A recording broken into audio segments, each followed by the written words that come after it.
So this is the Fatty Liver Foundation. This is our liver webinar series. This is following the AASLD conference, and the purpose of these webinars is to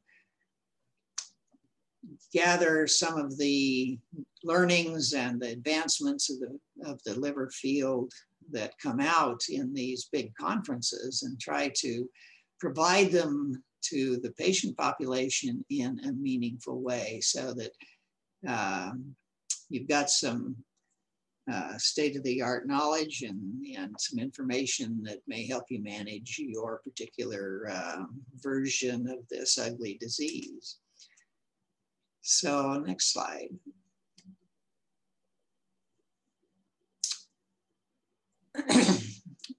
A little bit about our history. I do this, I mean, it's an odd thing to do, but I'm very serious that my purpose here is to save my life. Now, I'm happy to save yours too, but I really want to save mine. There is no treatment for my disease. And one of the things that really frustrates me is that there won't be a treatment if we don't have the clinical trials that we need.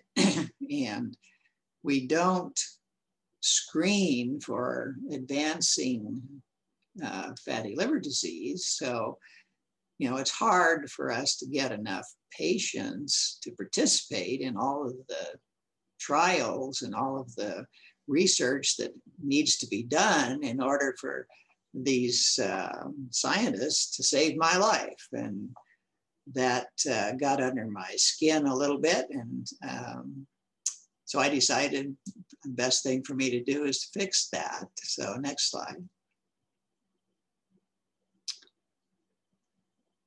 I always feel a little funny about this, but the lawyers assure me that I should say something about it. This is really just information. We will be, if we're mentioning things that are not approved by FDA, this is information that's in research, this is state-of-the-art stuff. Some of the things that we may talk about are potential treatments, potential therapies. And it's important that you understand that. No doctor-patient relationship is established here. This is purely an information source, and you should rely on your physician to interpret anything that you hear here and to work with you in your course of disease. Next slide. So, we've all heard this kind of stuff before, so I won't spend much time on this, but this is a giant problem. 100 million Americans have fatty liver disease. Now, what that means is that if you have two friends, one of you has a fatty liver. And, you know, that's maybe not inconsequential, because about 20% of those people have NASH. And while fatty liver itself isn't overly dangerous, NASH is a dangerous disease. I apologize for my throat here. But just to give you a sense of it,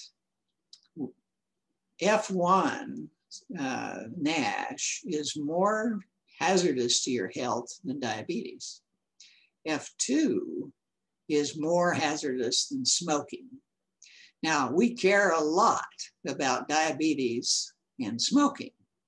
We don't care at all about NASH. Nobody even knows what it is. So part of our role is to change that. And, you know, F4 NASH is actually called cirrhosis. So that's the scary one. So next slide. A little bit about my personal journey here. I went through years of misdiagnosis and undiagnosis And a lot of people have that experience, but in 2015, I was diagnosed as having cirrhosis, and most people don't see their slides. This is my personal liver. And the blue that you see there is fibrosis. That's scar tissue. And what happens is that as that builds up, it pushes in on those nice, healthy red liver cells and they die. And so that is what I face. And that's what those of you who are dealing with NASH are facing. So next slide. My personal journey is uncommon because when I was diagnosed, I had a FibroScan of 21.5.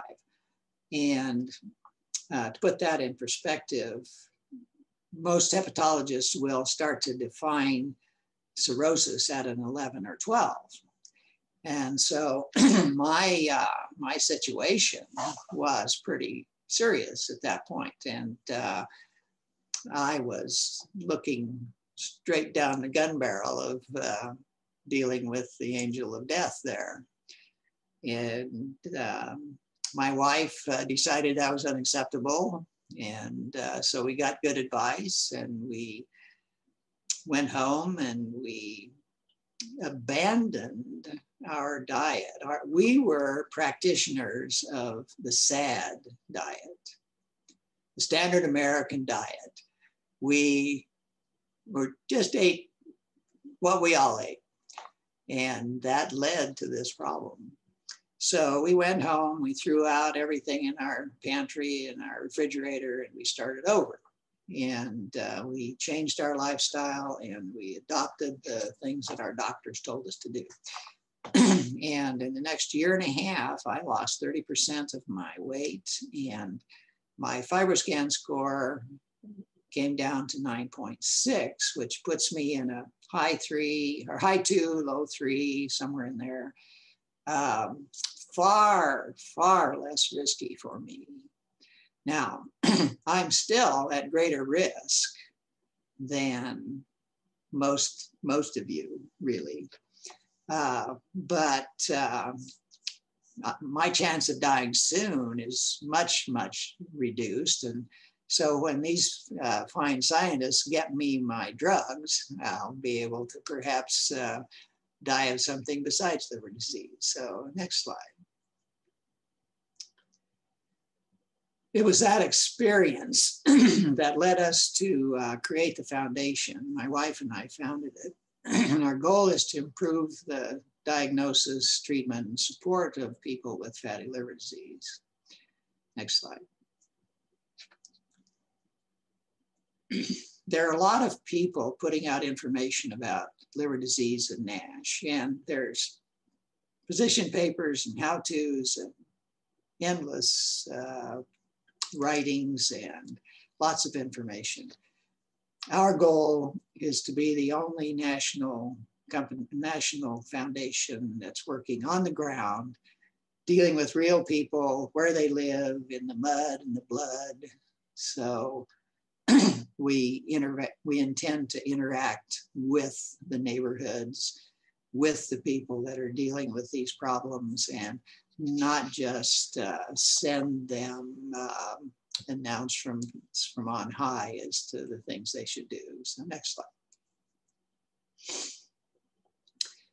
The areas where we can have some impact are communication, screening, advocacy, and lifestyle. So this is kind of a combination of public communications and lifestyle discussions. So next slide. So I've rambled on a bit, but Neeraj Mistry, Dr. Mistry, is our Chief Medical Officer, and I'm going to turn this over to him now to actually have dialogue with our scientists. Dr. Mistry has got just an amazing resume. He's a public health doc. He was the managing director of the Global Network for Neglected Tropical Diseases back in 2010.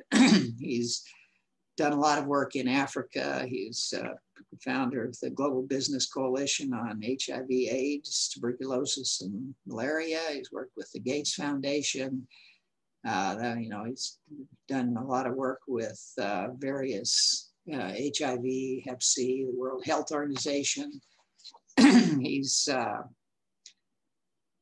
worked with the emergence of AIDS in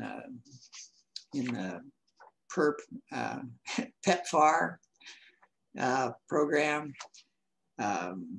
He's got experience with the National Health Service in London. He's got a master's degree in public health policy. He's also a professor at Georgetown. And we just couldn't be any happier that he's our chief medical officer. And so I'd like to turn this over to him now. Wayne, thank you so much. And I'm always inspired by your story, no matter how many times I hear it. And you know, we often think about health conditions or from a medical perspective, but what you've shown is that the sociological function, the lifestyle function, and looking at health more broadly is important the way we actually tackle diseases. Could I have the next slide, please? So interestingly, as a public health physician, at some point in my career, I became a patient advocate. And it was almost paradigm shifting when I started seeing things from a patient perspective rather than a provider perspective. And so that's the way I sort of see my role at the Fatty Liver Foundation, representing the patient point of view, even though I'm a physician. And I think that's where the sweet spot of healing happens, when we have convergence of the patient perspective as well as the provider perspective. So with NASH, you know, this diagram, which looks quite ominous in terms of the gathering storm, we put it together to represent some of the challenges that we're facing on why we're going to have this huge epidemic of NASH. So firstly, from a health systems point of view, and we're going to go sort of outward and spiral in, from a health systems point of view, we haven't sort of geared the health system for a really good, solid, multidisciplinary approach. So it's not just addressing patients at our clinic and hospitals, but also looking at how do we address patient lifestyles in the community, in their households, in their social, occupational, and leisure functions. And that's what we really try to do now, because the only way we can tackle NASH is have that sort of holistic approach to it. With HIV, when the epidemic started, we had no effective treatments. And in the similar situation with NASH, where we don't have a medical intervention, there's promising candidates in the pipeline, but at the moment we don't have anything that we can use as an effective therapeutic. The costs of inaction are going to escalate over time, and we know that an ounce of prevention is worth a pound of cure. And so if we can actually work on prevention, that's where we're going to get the biggest bang for our buck. But we do know that we have to fight diseases on all fronts, prevention as well as treatment. And this is going to soon become the looming health threat. And we feel this so because of the convergence of many other medical diseases. Just a couple of weeks ago, the State of Obesity report came out that showed a 42% prevalence of obesity in the United States. And that's not overweight, that's just obesity. That together with metabolic syndrome, diabetes, increasing sedentary lifestyles is all going to converge literally on the liver in the shape of fatty liver disease. And so we feel if we start our campaigns now, and it's never too late, despite how much all these other epidemics have progressed, we can make a huge difference with this. Ultimately, if we don't do anything about this, we are going to see patients requiring liver transplants further down the line. And the cost implications for that, the impact on patients and their families, the financial implications are going to be huge. So now is the time we feel we need to act with a sense of urgency. Next slide, please. But where we are at is at the tip of the iceberg. We have an estimated 180,000 patients that we know of with NASH. And yet we feel underneath the surface, there are over 100 million people who have some form of fatty liver disease. Hopefully most of them in the earlier stages. And that's the time where we need to get the messages out. Interestingly also is of the 180,000 patients, we have a subset of those that go forward to the clinical trials, and that's about 3,000. But if we are to find more therapeutics for NASH, we need to recruit more patients into clinical trials, which means we have to diagnose more patients. And so our campaigns to screen and make people aware of their condition is really important, not just for their own health, but to move the field forward and get new therapeutics. Next slide, please. And so to that end, with Wayne's leadership, when he set up the Fatty Liver Foundation, they ran the SUN-1 study.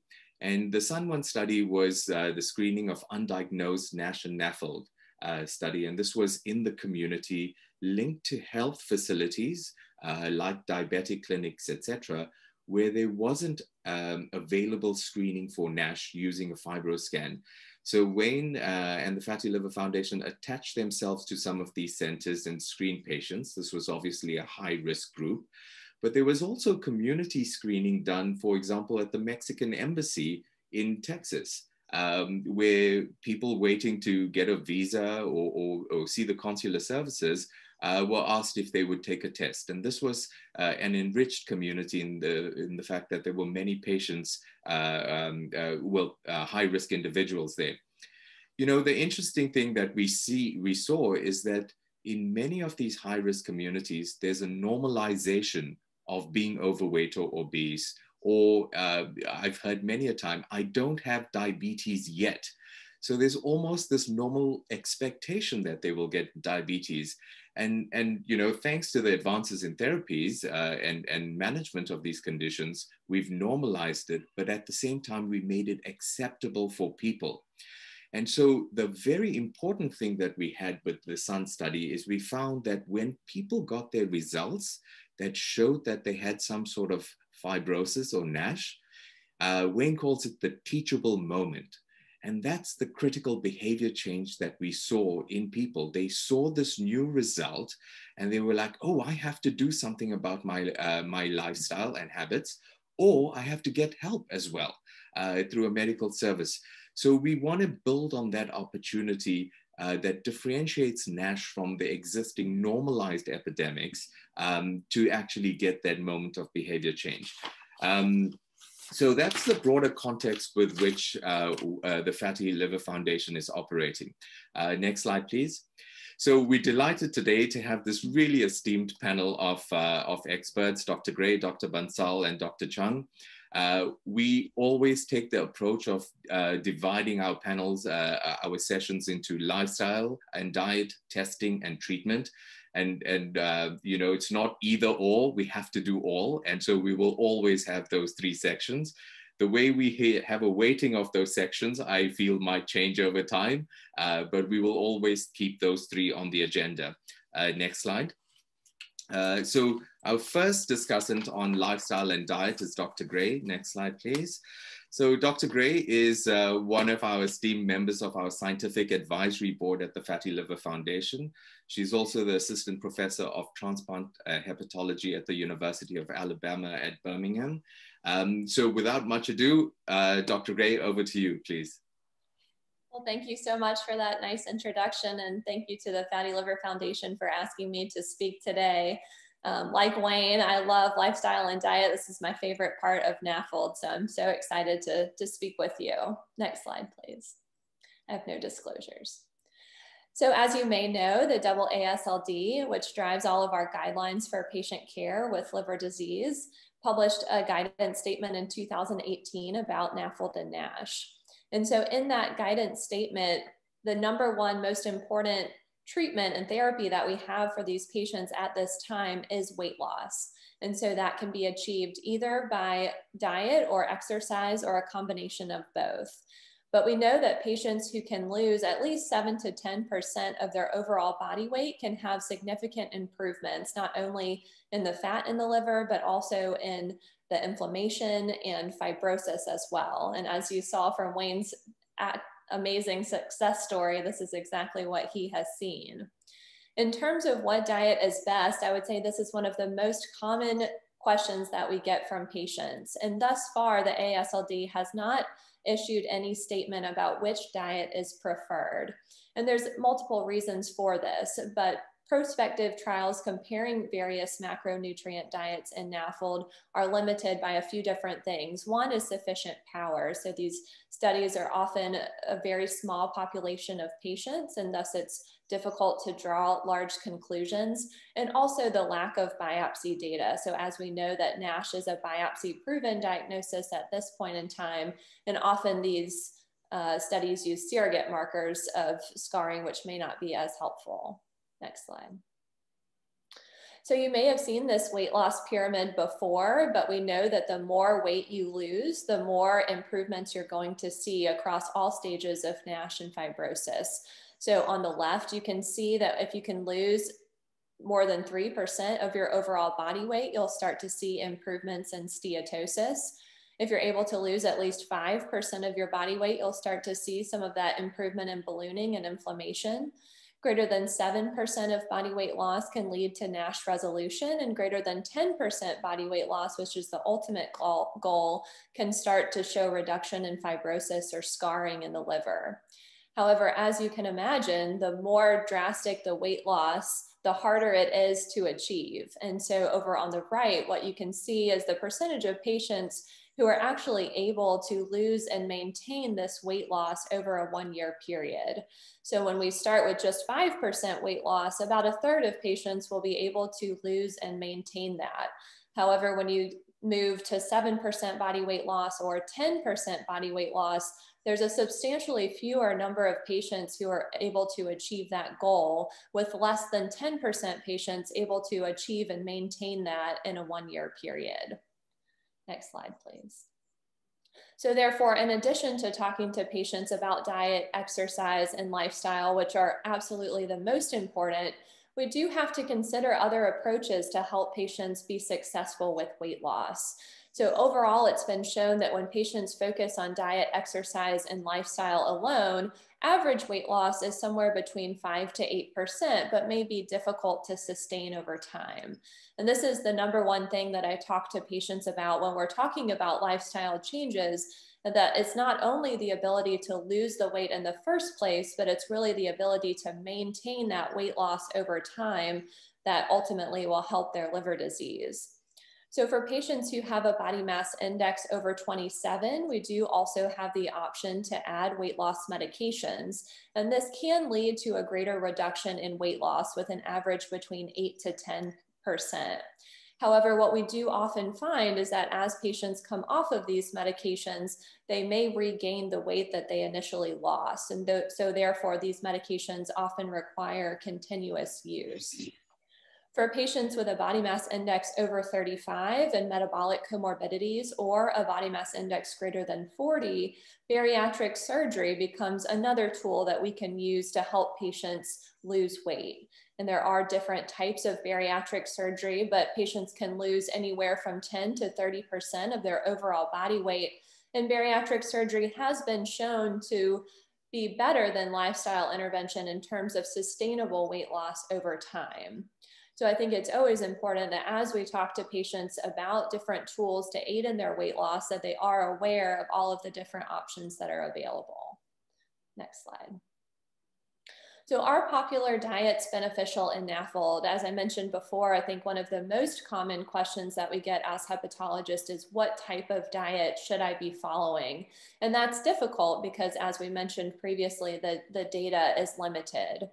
There are lots of different popular diets as evidenced in this graph on the right, and I'm sure you've heard of most of these. These diets on the right mainly focus on macronutrient manipulation, and so things like Atkins or the keto diet focus on severely restricting carbohydrate intake, whereas diets such as Ornish focus on severe restriction of lipid intake. There are other types of diets. Intermittent fasting is growing increasingly popular. This is a diet that focuses on restricting the period of time each day that you spend eating while increasing the amount of time that you spend fasting. And then, of course, there's also other types of diets in terms of restricting certain types of food groups, like gluten-free diets.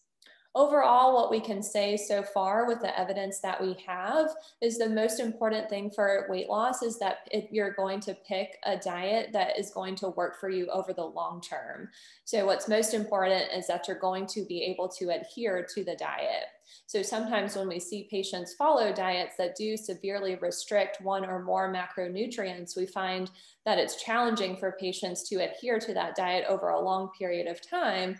And while they may be successful with initial weight loss, ultimately that weight may come back. Other things that are incredibly important, of course, are negative energy balance. So making sure that you're expending more calories in your daily activities than what you're taking in.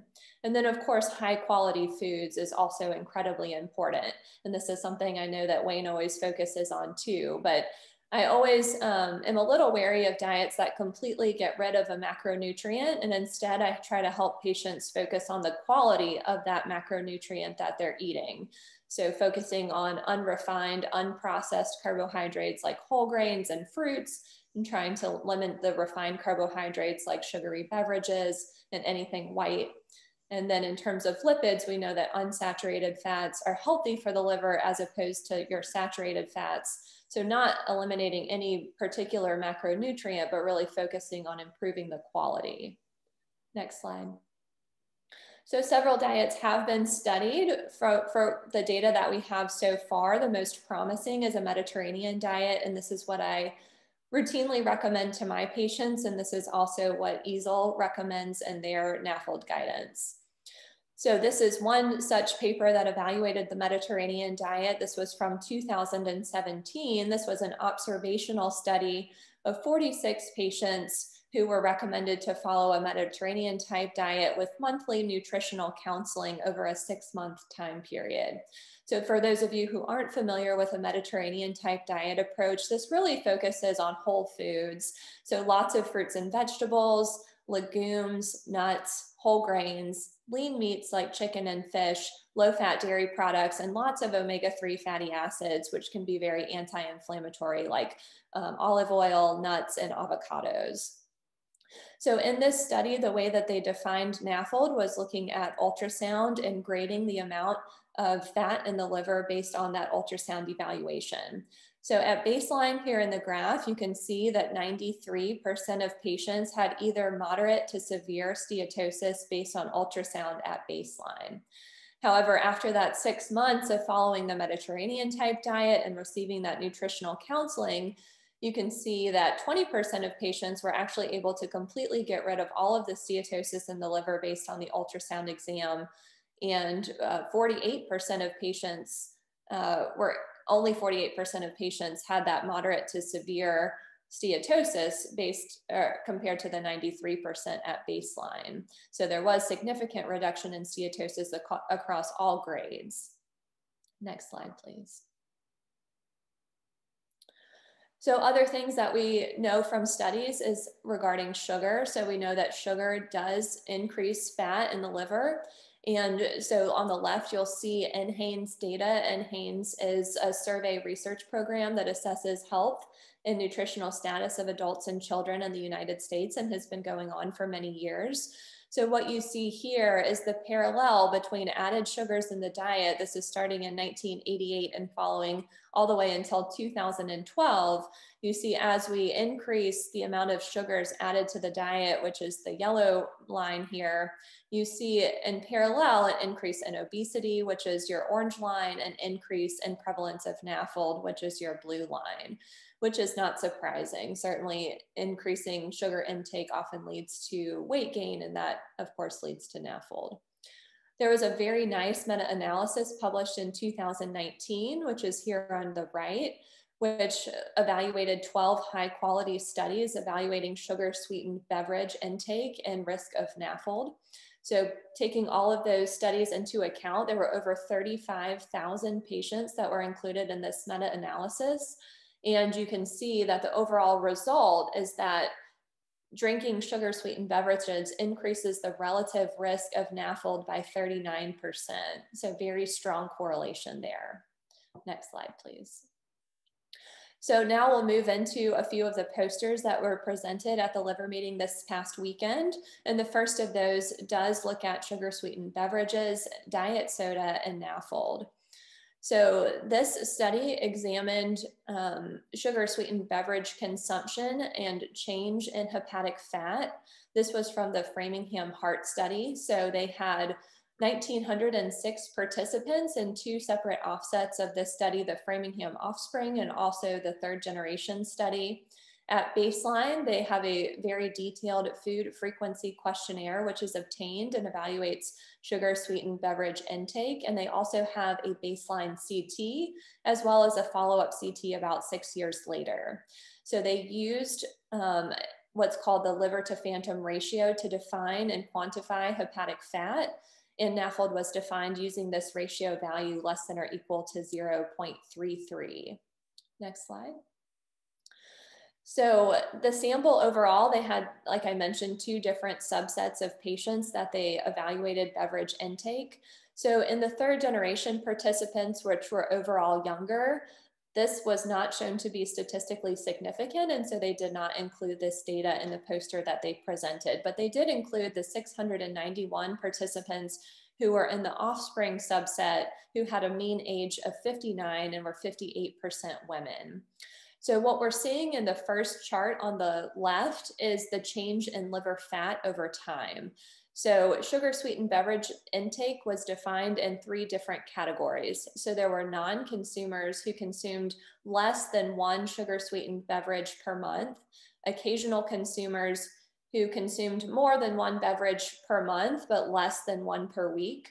And then there were frequent consumers who consumed more than one sugar sweetened beverage per week.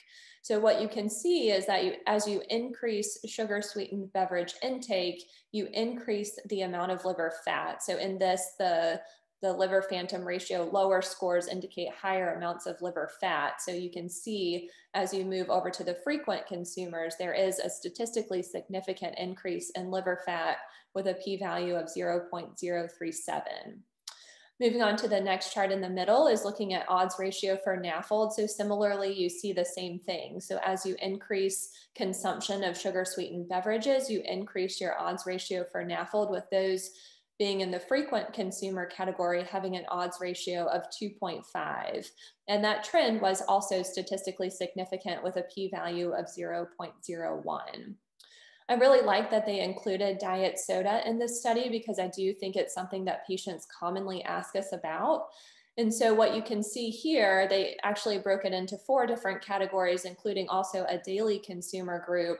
And as you can see, there's really no difference across any consumption of diet soda intake. And that was also evidenced by a non-significant p-value. So what I often tell patients is that they may have concerns about artificial sweeteners from various things that they read, but in terms of liver disease, we do not have any data that would suggest that diet soda or diet beverages are harmful for the liver, and I do recommend those over sugar sweetened beverages. Next slide. So take-home points from this study were that higher average sugar sweetened beverage intake is associated with greater increase in hepatic fat among older adults, and higher average sugar sweetened beverage intake also increased odds of incident NAFLD among older adults. Next slide. So the next poster that we will look at is a study evaluating carbohydrate restricted diets in obese children and adolescents with NAFLD. So the reason they chose to do this study is that there is some data in adults that perhaps a carbohydrate restricted diet is effective in reducing fat in the liver. So they randomized patients to either a low carbohydrate or a carbohydrate restricted diet versus a low calorie diet. And they used MR spectroscopy to measure baseline hepatic fat and 6-month hepatic fat in these patients. So children were ages 11 to 17. The low carbohydrate diet consisted of 20% carbohydrate, 35% protein, and 45% fat. The low calorie group was 50% carbohydrate, 20% protein, and 30% fat. Of note, the meals were made at home by families, but they did have very good instruction in terms of how to prepare these meals. So at baseline, so they evaluated patients at baseline, again at 2 months, and then ultimately at 6 months. So in the 2-month group was where they saw the most significant difference between the two diet groups. So when we looked at hepatic triglyceride content at that 2-month mark, there was a 24.5% reduction in the patients following a low carbohydrate diet compared to only a 2.8% reduction in subjects following the low calorie diet. So this was statistically significant. However, on their poster, they did note that at the 6-month follow-up, there was no longer a statistically significant difference between the two groups. They also noticed a trend toward a decrease in the ALT, which is one of the liver tests that we monitor. And this was initially seen at the 2-month mark and did persist into the 6-month follow-up. But overall, there was not any significant body fat differences or changes between the two groups, which does indicate that perhaps the macronutrient changes were more important than body weight loss in this study. Next slide. So take-home points, this was a very small pilot study with only 9 patients in each group. However, it did attempt to simulate real-life practices where patients were preparing their own meals for their families. We did see that participants in the low carbohydrate group did overall reduce their carbohydrate intake by about 7%, and this was enough to lead to a substantial decrease in hepatic triglyceride content of 24.5% over 2 months, and this was greater than the reduction in the low calorie group. Obviously, this is a very preliminary study, but it suggests that perhaps a carbohydrate restricted diet should be further studied in this population and could be used as a short-term intervention to reduce hepatic fat in children and adolescents with NAFLD and metabolic syndrome. Next slide. The last poster that we'll look at from the liver meeting this weekend was looking at dietary factors and sarcopenia in patients with NAFLD. So we already know that diet is a significant contributor to NAFLD, and we suspect that it is also very important with regards to sarcopenia. For those of you not familiar with sarcopenia, it's a condition where you have loss of skeletal muscle mass, and that leads to decreased strength and decreased function. And we know that especially in the setting of cirrhosis, sarcopenia has important prognostic implications in terms of overall survival and making it to liver transplant. So the authors suggested that diet is probably also an important contributor to sarcopenia, especially proper caloric intake and potentially the macronutrient balance. So the aim of the study was to determine whether dietary habits are associated with increased likelihood of a diagnosis of sarcopenia in patients with NAFLD. So this study was using data from NHANES, and they used the fatty liver index to diagnose NAFLD. They used what's called the Healthy Eating Index, which is a diet quality scoring system to grade diet quality. This ranges from 0 to 100, with 100 being the optimal diet and 0 being a very poor diet. So the way that they defined poor, intermediate, and high quality diets were using this score. So ideal diets had scores greater than or equal to 69.3, whereas poor diets had scores less than 56.9. And sarcopenia in this study was defined using a DEXA scan. So the results from this study, first just looking at the proportion of patients with and without NAFLD that followed an ideal diet, there were more patients in the non-NAFLD group that ate an ideal diet compared to patients with NAFLD. So 11.8% in the non-NAFLD group versus 8.7% in the NAFLD group. And this was statistically significant, although still very low for both groups.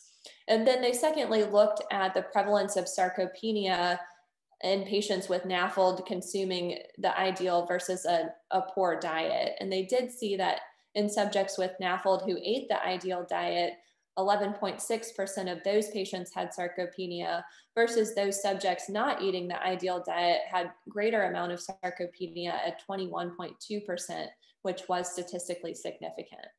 Next slide. So take-home points from this study was that consuming an ideal diet as defined as this diet quality score may be able to lower the likelihood of developing sarcopenia among patients with NAFLD. They also did include a few particular dietary contributors that may be important to prevent sarcopenia, and the ones that they found to be significant were seafood, plant protein, and a low omega-3 ratio, so eating higher levels of omega-6 compared to omega-3. And their overall conclusion was that in the NAFLD population, it is important for us to evaluate patients for sarcopenia because we may be able to intervene with dietary interventions that may be able to improve function, quality of life, and survival. So those were all of the data from this meeting this year. And so I'm thankful for the chance to share that with you, and I'd be happy to take any questions. Dr. Gray, thanks so much. So there are some questions that have come up in the Q&A section. If I can ask you to respond to those by typing your answers to them, and everyone can have a look at them. We want to move on to our next presentation, and then we'll have some questions at the end of all the presentations. So I'm delighted to introduce Dr. Bansal, who will be talking about testing. And she's the professor of medicine in the Division of Liver Diseases at the Icahn School of Medicine at Mount Sinai. She's also the secretary of AASLD Executive Committee. So Dr. Bansal, welcome, and over to you. Thanks so much. It's really such a pleasure to be here. I'm really thrilled to have been invited. Next. I just disclosed that I'm on the steering committee for Madrigal Pharmaceuticals. So as we know, the identification of NAFLD is quite a challenge. Patients usually are asymptomatic, and the majority is discovered by chance. When they do have symptoms, they're often vague and not well defined, although fatigue may be present frequently. Most commonly, it's an incidental finding, either in the way of abnormal LFTs, a bright liver on an ultrasound that's being done for some other reason, or hepatomegaly. There are scenarios in which it might be picked up, such as statin monitoring, because patients, as we know, who have other risk factors, such as metabolic syndrome, hypercholesterolemia, are at increased risk for fatty liver. And so liver monitoring on those therapies may highlight some of these patients. And of course, those, as I mentioned, with diabetes, lipid abnormalities, they may be getting liver tests done routinely, and therefore it'll be picked up. Medical insurance or occupational health checks. And as we will talk a little bit about, it's not routinely screened for in a primary care setting. And that's why we have people like Wayne to help us. Next slide. So the most critical thing is to identify the population at risk. We know that those with diabetes, hypertension, they are at-risk populations, but we also know that there's a number of genetic and host factors that can also predispose to the development of NAFLD. And there's currently no there's no clear guidance on who to exactly screen. Once we have NAFLD present, the most important thing is to stratify those most at risk for progression of disease. Liver biopsy should be considered in anyone where you suspect they could have steatohepatitis or advanced fibrosis. And this fibrosis is quite important because it's the amount of fibrosis that really predicts those at risk for developing complications. And pharmacologic treatments are really aimed at those who have biopsy-proven NASH and fibrosis. Once you are at that point picking the best treatment, well, we know there's obviously lifestyle modifications and diet that are absolutely critical in any regimen for treatment. But we also know that this disease is very multifactorial, and therefore there may be many pathways that we need to target, and those pathways may be variable in different patients. So customizing that treatment is going to be something that we're going to be seeing in the coming years. And then, of course, defining response to treatment. Clinical trials frequently use the resolution of NASH with no worsening of fibrosis, or improvement of fibrosis by one stage with no worsening of NASH. Next slide. So what exactly are the pathologic features? Steatosis or fat globules, hepatocyte ballooning, lobular inflammation, and fibrosis, which you see in the blue trichrome stain here. Next slide. Liver biopsies are the gold standard, but we always joke that it's really a silver standard. They are just a small sample of a very big organ. And so there is a tremendous amount of sampling variability. We're seeing increasing data around even the observer variability interpretation by pathologists, and concordance between pathologists is problematic. Of course, the risk to patients cannot be understated. There is risk of severe bleeding and mortality for liver biopsy. If 100 million individuals were to be biopsied, there would be 100,000 life-threatening bleeds and 10,000 deaths. So we clearly need to have non-invasive ways to assess liver fibrosis. Next slide.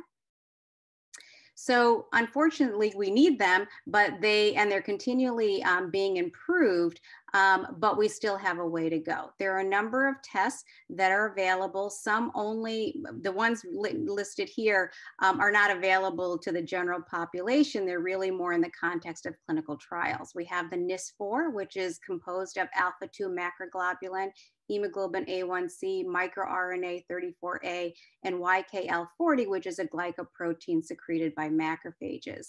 We have FibroSpect, which is alpha-2 macroglobulin, hyaluronic acid, and TIMP1, which is an inhibitor of matrix metalloproteinase 1. And of course, these are all sent to the lab. ADAPT and ProC3, also investigational. ProC3 is essentially a reflection of new type 3 collagen being made in the liver. So it suggests fibrogenesis. The stellate cell is laying down collagen, and so that activated stellate cell is producing this collagen, and this marker helps pick that up. And then FAST is a combination of AST as well as FibroScan, elastography, and CAP, which is a measure of steatosis on FibroScan. Next slide.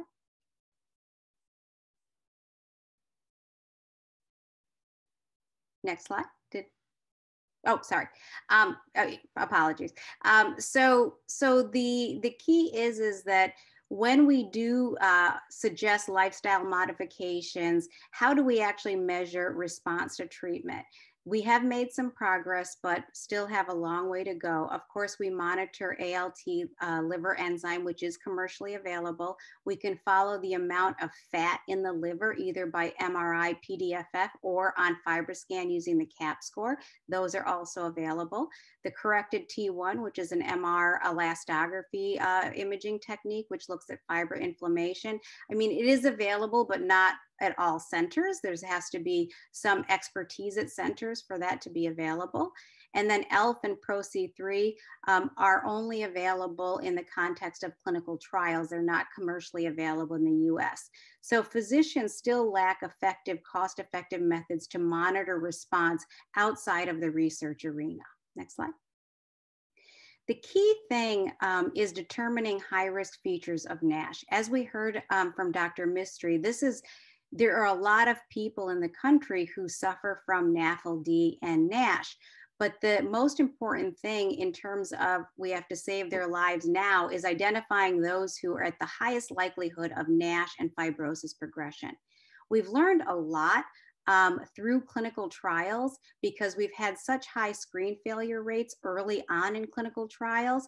And I think our ability to identify those most at risk for fibrosis progression is getting increasingly better, but still a long way to go. If you look at the top panel here, we know that age, having the comorbidities of diabetes, obesity, and hypertension, having a FibroScan value of greater than 8.5 kilopascals, along with an AST greater than 40, a NAFLD fibrosis score greater than 0.676, and a FIB4 score greater than 2.67 are taken together, helping us to identify those patients most likely to have significant fibrosis on biopsy. Hispanic origin as well as AST-ALT ratio greater than 1. The NAFLD fibrosis score is composed of age, AST, ALT, and platelets, so it's something that can be calculated on a calculator, without having to, with just routine blood work. Similarly, FIB4 is age, BMI, AST, ALT, and platelets. and albumin. I'm sorry, I actually reversed that, but that's okay. Next, and so the key is identifying those most at risk for having fibrosis progression. Next slide. So in looking at some of the posters that were presented at AASLD this past weekend, there was a poster looking at the ability of NIS4 alone or in combination to identify those most likely to have advanced fibrosis defined as F3 or higher. It is a novel, non-invasive NASH diagnostic marker. As I mentioned, it's made up of 4 components. And what they looked at really is using cascade or sequential use of multiple different markers to try to increase the accuracy of identifying those with stage 3 fibrosis or more. On the next slide, you can see all the different permutations and combinations that they examined to try to see which combination and sequence had the greatest accuracy for predicting those patients with F3 or higher. And when they looked at that, they found that when 2 or more tests were combined into a diagnostic algorithm, the overall accuracy and composite positive predictive value and negative predictive value were greatly improved if you used FIB4 followed by NIS4 or FIB4 followed by NIS4 or NIS4 followed by FibroScan. On the bottom panel, you can see the accuracy rates by using those 2 different algorithms. And out of all the ones examined, they performed the best.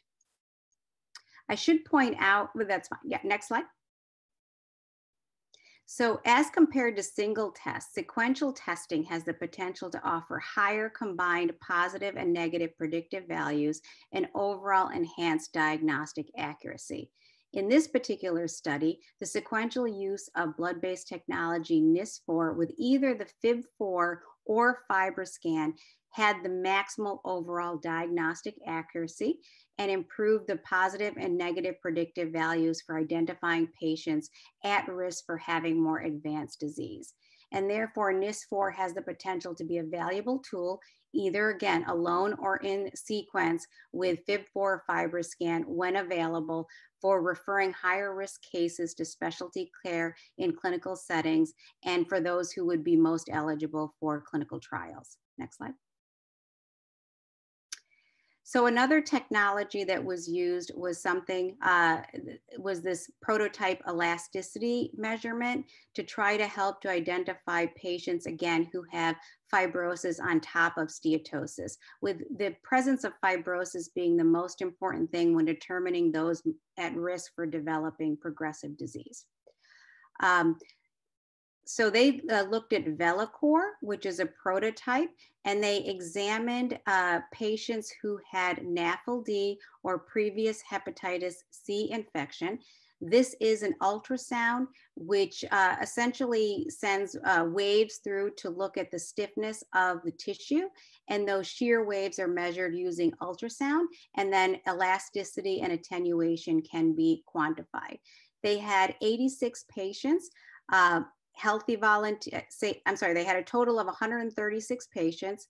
50 were healthy volunteers, 59 had NASH or NAFLD, and 27 had hepatitis C and were post-SVR.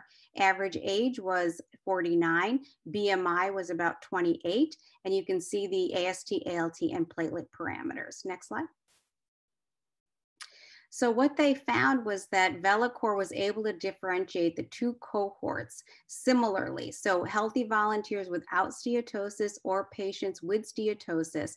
And if you look at the areas under the curve, the 2 blue, the top 2 blue there, you can see that Velacor fibrosis, the area under the curve, as well as FibroScan and Velacor, they had very similar ability to detect fibrosis. And similarly in the yellow, Velacor had very good accuracy, similar to FibroScan, in being able to detect the amount of steatosis. And when you compare Velacor versus MRI in terms of elasticity compared to FibroScan versus MRI, you see that there was a better correlation between Velacor and MR elastography results, and similarly a better correlation in terms of fat on the lower panel. Next slide. So the results from this study demonstrate the ability for Velacor prototype to discriminate between healthy volunteers and patients with liver disease. It's comparable to FibroScan, which is currently being used in clinical practice. The Velacor prototype has shown that it can recognize advanced disease, scan patients with larger BMI, has a higher correlation with MRE as well as MRI PDFF, and has benefits of portability and accessibility. Therefore, these qualities make it a potential point of care diagnosis tool and something that can be used for regular patient monitoring during and after treatment. I'll pass it over to you, Ray. Excellent. Thank you, Dr. Bansal. Before we go to Dr. Chung, I want to just ask or inform our constituency. We have many options from a scientific point of view on invasive, non-invasive testing, which includes blood testing as well as scans. And something we hear quite often from our patients is, oh, this is all quite confusing because I know someone who had this and I've been told to get this and someone told me to get a biopsy and someone else had something. So where are we in terms of the liver scientific community in sort of coming up with a consensus on a protocol or a testing regimen? I think that there are a lot of options, and I think that's a key point. And I think that having multiple assessments that are consistent with that same, so if you have FibroScan and it's suggestive of fibrosis, now you also have a NAFLD score, which is based on just routine blood work that's consistent with fibrosis. Then you have a FIB-4 score that's consistent with fibrosis. When you start to put all of these tests together, your confidence in their ability to actually be accurate starts to increase with each test that supports that same thing. Once you start to have tests that are disparate, now your confidence level goes down. So I think that there's many options available, and I would say things that are routinely available, like FIB-4, which can be calculated on routine labs, quite honestly is as good as many of the proprietary tests. And so if you have that available to you, that in conjunction with FibroScan is a very good approach to know whether or not you're at risk for having significant disease. Okay, that's great. Thank you. That's helpful for our community. Dr. Bansal, if you could also respond to some of the questions in the Q&A section, that would be excellent. And now I'm delighted to introduce Dr. Chung. He's the Director of Hepatology and Liver Center and the Kevin and Polly Maroney Research Scholar at Mass General Hospital. He's also the President-elect of AASLD Executive Committee. Dr. Chung, in the interest of time, I think, whack it out of the ballpark on your take-homes for many of these studies. And that's a huge interest to our patient community. Thank you. Over to you. Thank you very much, Dr. Mistry and to Wayne and Henry for inviting me to the Fatty Liver Foundation session. I'm delighted to be speaking. And I'll be speaking providing a little update on investigational drugs and therapeutic targets. These are my disclosures. And really, when we think about fatty liver, we should be thinking about several goals. It's a multi-partite approach, one of which you've just heard wonderfully about approaches to weight loss from a dietary perspective earlier. And these, of course, include lifestyle and weight loss medications together with, in more severe instances, bariatric surgery. The reduction of cardiovascular disease risk, because the most common cause of mortality among patients with fatty liver disease is not actually liver disease, but cardiovascular disease when you consider the totality of fatty liver. We certainly care about liver disease greatly in those with fibrosis, as Dr. Bansal already alluded to. but we do need to understand this is a holistic condition, and we need to be reducing cardiovascular risk and should be on our mind continuously. So addressing those risk factors, hyperglycemia, hypertension, dyslipidemia, are also critical. And then of course, for those with liver disease, liver-directed therapies, which we'll get into treatments like, at least for now, vitamin E and pioglitazone. Next slide. So you've actually heard about this from Dr. Gray in terms of the real success of weight loss, and weight loss only in terms of reducing steatosis. So these are data from a study in Cuba in which individuals were essentially assigned to a weight loss achieving diet. And you'll see here that in aggregate on the left, that about 70% of patients achieved a weight loss with a corresponding improvement in NASH, fibrosis, and steatosis. But if you looked at those with 5, 7, or 10% extent of weight loss, you look from left to right at their success in resolving NASH, regressing fibrosis, and improving fat, there is a clearly much greater bang for the buck with each percentage of body mass index weight loss that is accomplished. And so we know that this is an extraordinarily effective means of improving NASH. It's just that, as Dr. Gray so nicely pointed out, it's so elusive in terms of a durable outcome. Next slide. In terms of overall outcomes, these are on the left panel here, cardiovascular events, whether divided into coronary events or cerebral vascular events like stroke. One could see here that in this survey, of a population-based survey of patients who either tried to achieve, and these are patients who had obesity and many of them had diabetes, there was essentially a real difference in outcome for cardiovascular events in those who achieved really permanent or semi-permanent weight loss with bariatric approaches, shown in the green bars, compared to those who were treated more medically. And so there were nearly significant reductions in cardiovascular events for these groups of patients, again, treated with bariatric surgery.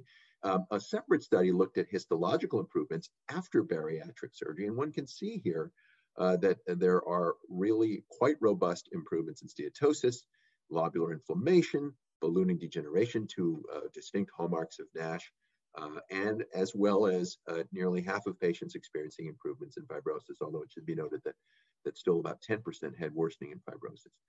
While this study was not a high-grade study, others have suggested, again, similar findings. So that achievement of weight loss through whatever means appear to be associated with really sometimes dramatic improvements in histology in liver biopsies. Next slide.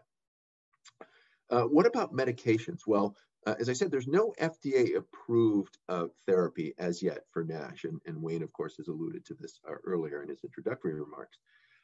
What about taking medications that are already available, already FDA-approved for other reasons? Metformin certainly has been used in diabetics. Its data are really quite modest. There may be some improvement in serum liver tests, liver enzymes, and insulin resistance, but does not really significantly improve liver biopsies. So it's really not recommended for treating NASH in adults. And similarly, glucagon-like peptide or GLP-1 receptor agonists, again, used to treat diabetics, until recently have not had a relevant or informative data in patients with NAFLD. But we are now seeing from this meeting and in other recent publications in both diabetic patients as well as even non-diabetic patients, we are seeing clinical trials demonstrating real improvements in histology in these patients and corresponding, sometimes profound degrees of weight loss. And that's again owing to the fact that not only does GLP-1 enhance insulin availability, but also actually slows motility of the food stream, thereby enhancing its metabolism and actually resulting in producing weight loss. Pioglitazone, another anti-diabetic drug, does improve histology as demonstrated in a randomized trial, in both diabetics and non-diabetics. But there are still some concerns about the fact that it produces weight gain, and there have been some residual concerns about cardiovascular outcomes, although these have largely not been founded in subsequent meta-analyses. Vitamin E, again, there is randomized controlled data to suggest its benefit in biopsy-proven NASH in non-diabetic patients. And so it could be considered in this context, but should be individualized based on patient specifics and discussions with one's medical provider. Next slide. So vitamin E, again, this is given at doses of 800 units a day, as was offered in the randomized controlled trial, in which it produced improvements in NASH histology, but not fibrosis. And in these individuals, this was given for a nearly 2-year period of time. There have been some concerns in population studies about a possible all-cause mortality risk, particularly typified in increases in hemorrhagic stroke risk. Again, there's been some controversy about this. Some meta-analyses subsequently have not confirmed this.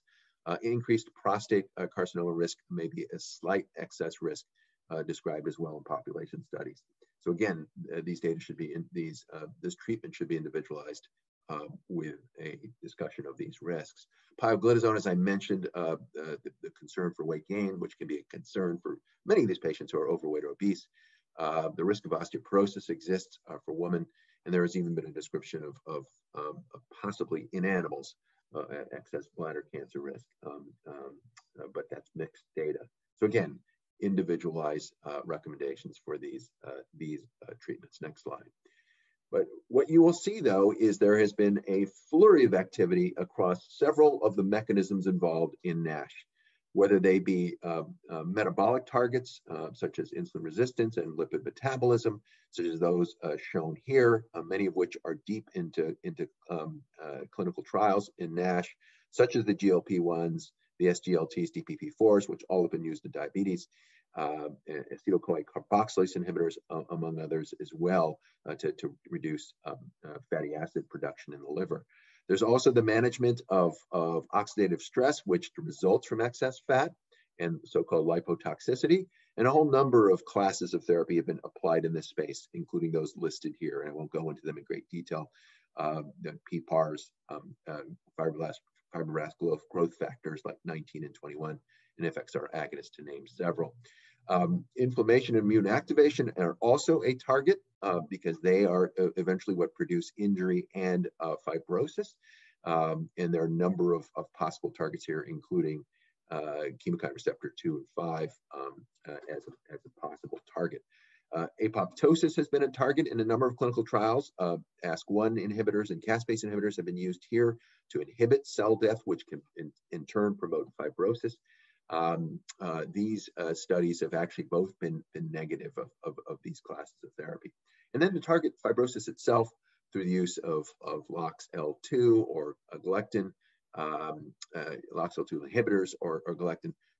Again, the data here have been mixed thus far, but again, a distinct target given the importance of fibrosis. Next slide.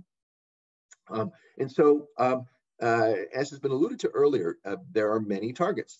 The metabolism, the metabolic underpinning of fatty liver itself, the inflammation that a subset of patients develop, the apoptosis or cell death that occurs in the context of longstanding inflammation and injury, and then of course, all giving rise potentially to fibrosis. And each of these represents a druggable target, as it were, and some of which will be more prominent in some patients than others. And so one can easily imagine then a potential cocktail or personalized scenario, as Dr. Bansal already alluded to, for the expression of disease in that particular patient. Next slide. And so I just want to give you a couple examples from the meeting of some of the therapeutic approaches that were updated. One of which is the example of resmetirom, which is actually a thyroid hormone receptor agonist. Now, recall that the thyroid hormone is responsible for regulating our metabolic rates, our burn rate, as it were. In this case, perhaps the burn rate in the liver is too slow. So this is a liver-targeted or beta-selective agonist of the thyroid hormone receptor. So essentially what you're doing is you're triggering thyroid hormone signaling and activity largely confined to the liver, so that the systemic side effects can be more minimized. This was a one-year study, a phase 3 study in patients with mild to moderate scarring, and essentially looked at a number of biomarkers and imaging studies to see what correlated well with improvements in NASH and reductions in fat as measured by MRI and improvements in liver stiffness. Next slide. And what one can see here is that, first of all, there was a reduction brought about by this treatment of liver fat, about 53% overall, and improvements in liver stiffness as measured by MRI, or so-called MR elastography. So this was an efficacious therapy given for as little as 16 weeks as designed in the study. At weeks 12 to 24, there were improvements in liver enzymes like ALT, AST, and GGT, and in most patients, these normalized. There was also corresponding improvement in some of the markers that Dr. Bansal just alluded to, including PRO-C3, that fibrosis or fibrogenesis marker, improvements in inflammation like high sensitivity C-reactive protein, and of course, improvements in thyroid metabolism as befits a thyroid hormone agonist. So too, though, were there improvements in some of the other markers we care about, like lipids and lipoproteins. You can see here on the far right, there were improvements in apolipoproteins, LDL, some of the unfavorable lipoproteins like LP(a), and improvements in triglycerides. So all of the vectors were pointing in the right direction. And there was a modest also a report of weight loss as well in these patients. Next slide. So in this open label phase 3 study of resmetirom, NASH patients were identified using non-invasive imaging and markers, and these show dynamic and parallel improvements in terms of both fat, fibrosis, and inflammation, and improvements in atherogenic lipids that we think of as being important in producing cardiovascular disease. So these serial non-invasive markers, again, potentially support, or the movement of these markers potentially support their use in monitoring NASH patients. Next slide. Then finally, I want to consider a trial that sort of, if you will, swings for the fences from the vantage point of taking multiple mechanisms of action and putting them together into a cocktail form. And this was a trial of essentially 3 mechanisms of action. One was the GLP-1, which again, as I said, is used in diabetic patients already, and improves insulin sensitivity, brings about significant weight loss in patients. Coupled with an FXR agonist called cilofexor, which again can influence hepatic steatosis through a number of mechanisms. And then a separate agent called fursocostat, which actually inhibits an enzyme involved in fatty acid synthesis within the liver itself. So this was given over a 6-month period in about 100 patients with NASH. And this was really first of all, a proof of concept tolerability study. So it demonstrated that it could in fact be administered safely and in a well-tolerated manner to these patients, with GI side effects and a little bit of itching in patients who received the FXR agonist. And we've seen that with a number of FXR agonists. There were statistically significant improvements in hepatic steatosis and liver injury in those in the combination treatment arm, or the combination arms in the study, versus those who were given the GLP-1 agonist semaglutide alone. Next slide. And so the results from this proof of concept study offer new insights around multiple mechanisms that drive NASH, and really give us hope that this approach is not only potentially additive in its efficacy, but also well tolerated, because we're going to be talking about administering these medications for the long haul. These are not, while these are finite designs for trials, we're looking at a long-standing disease. And so we need to know that the safety and tolerability signal is clean for patients in order for this to be accepted as the long-term approach. So there is a potential for this, again, to bring about improvements in not just the histology and the biopsies of these patients, but also the corresponding non-invasive tests that could be used in conjunction with the treatment. And I'll just, I'll close there.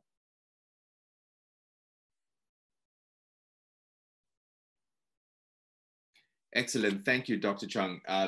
You know, I think the scientific evidence base on liver research is increasing by the day, and that's really promising. And rest assured, from the patient community, the appreciation of evidence-based recommendations coming from the doctors. Just one last question I want to ask all of you is that we have acknowledged that this is a multidisciplinary approach. We appreciate the science that's going into lifestyle, nutrition, as well as therapeutic intervention sides. What is the team looking like as a multidisciplinary team to support things like adherence, compliance? You know, we know that we say lose weight, 6 months later, patients come in and it's like, well, what happened to weight loss? And that recommendation itself doesn't help. But we need greater support in the patient community from a multidisciplinary team. So how is that thinking and response evolving? I'll let the others chime in just a moment, but I do think that team has got to consist, just as we talked about this being a sort of a holistic problem. I think we need to enlist the support of our colleagues in endocrinology and cardiology, particularly as it relates to those patients with diabetes, for instance, on the endocrinologic front, in terms of, the agents that may make sense there are those that are already used in the context of diabetes management. And of course, we've already seen a number of these classes now being devoted or directed toward NASH therapy. And that's the group of patients with significant morbidity and mortality risk as well. They're the bad actors among NASH patients. And so I think, we should be working with them side by side and actually screening everybody in these diabetes clinics for fatty liver disease, and then stratifying accordingly using markers that have been just described. The cardiologist should also be brought into this, because we should be thinking with each of these patients for their potential risk. What's their biggest threat? Is it cardiac disease because they've got limited NASH or limited fibrosis? And should we then counsel them on cardiac risk modification? Or is it the specter of liver disease because they have F3, F4 fibrosis? And I think that too needs to be systematized. And then of course, I'm sure Dr. Gray can talk about the role of the nutritionist and others in this, but we do need to bring multiple people in a and I would argue a multidisciplinary clinic approach to these patients. Well, that's excellent, and I think that gives us a good sense of what the future needs to look like. I want to be respectful of people's time. I really appreciate, on behalf of our community, yours input today, and I want to turn over to Wayne for the final word. Oh gosh, I thought you were going to carry on for a bit. I certainly appreciate you folks spending some time with us.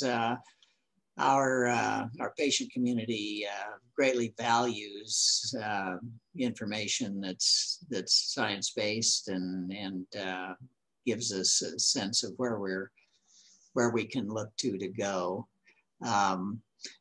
I think from if I could give you something to carry back to your community, is that we want the patient-centered dynamic that has been talked about a lot.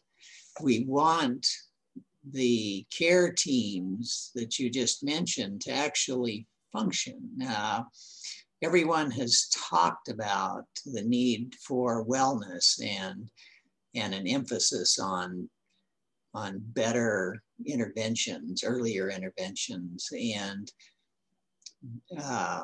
how we break the silos, how we get the various specialty groups to function well together, is a really interesting trick. And as patients, we really want that to happen. So some of the things that as a foundation we're going to be working on in the future is to try to help facilitate the dialogues between the primary cares and the gastros and the hepatology and the cardiovascular and the nutritionists and the specialty nursing, and all of these things that we as patients need when we become ill or when we are really trying to change the arc of this disease. So expect to hear more from us about those kinds of things. And I really appreciate you being here, and thank you very much.